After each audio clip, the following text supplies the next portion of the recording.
Thank you for joining us tonight at 5, everybody. I'm Bob Clausen. It's good to have you along. And I'm Laura Monteverde. We are your local election headquarters, and today, Arkansas Governor Sarah Huckabee Sanders officially calling for a special legislative session to begin on Monday.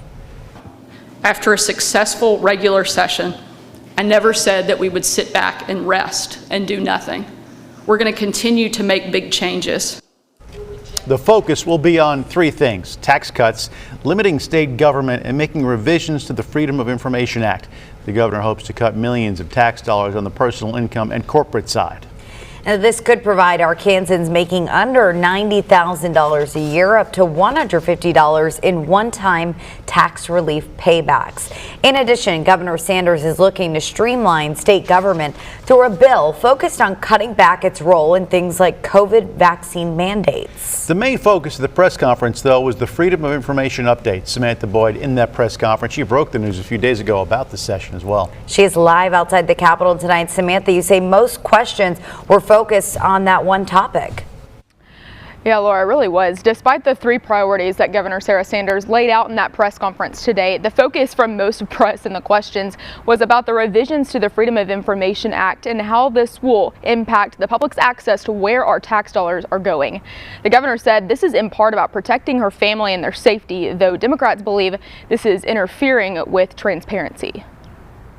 Today, I'm calling a special session of the legislature. Governor Sarah Sanders' press conference began with this. Our current FOIA laws put me and my kids at risk. She says that risk comes from the public being able to access where they travel, how they get there, and who comes along, like her family. So we will update sections of the law so that the sources and methods Arkansas State Police uses to protect me and my family outside of the governor's mansion are not subject to disclosure. Democratic State Rep Ashley Hudson says while she supports protecting the governor's family, she'll vote against the bill. It pulls a lot of things like personnel and processes and services and supplies under the umbrella of security. In addition, she points to what she calls deliberative privilege. I think that one of the things that the public really should be able to access and understand is the process by which the state makes decisions, and I think that oftentimes the process leading up to a decision or a new rule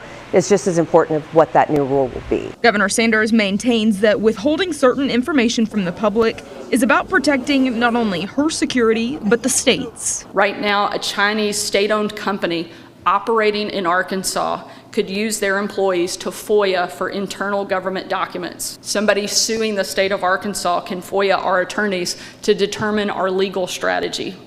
That's not just crazy, it's a waste of taxpayer resources.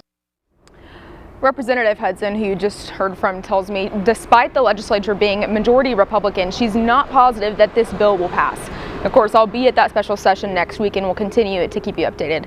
Meantime, as you can imagine, there's a lot more to this FOIA bill, and we have that on our website. That's